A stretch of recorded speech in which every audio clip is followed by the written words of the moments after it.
Magkasama sina Pangulong Ferdinand R. Marcos Jr. at First Lady Liza Araneta Marcos na dumalo sa ika-100 taon ng canonical coronation ng Our Lady of the Rosary of Manaoag sa Pangasinan, kung saan libo-libong deboto rin ang nakilahok sa selebrasyon ngayong araw.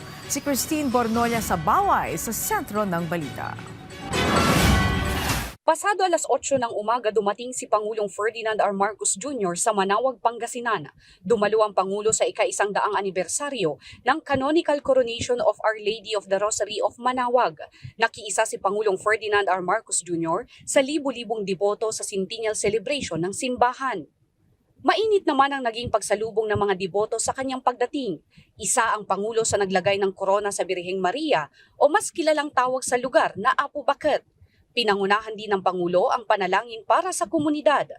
Almighty and loving God, we offer you our praise and gratitude as we celebrate the centennial anniversary of the canonical coronation of Our Lady of the Rosary of Manaoag.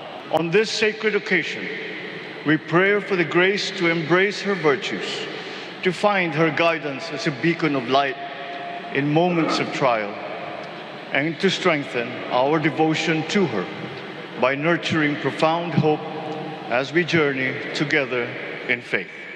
Ang Canonical Coronation of Our Lady of Manaoag ay isang makasaysayang pagtitipon ng milyong-milyong deboto na nagsimula noong 1926. Sa ngayon naka-full alert status ang Manaoag Pangasinan PNP at nakadeploy naman ang mahigit kumulang 1,000 police personnel at volunteers para sa seguridad ng mga dumalo sa selebrasyon.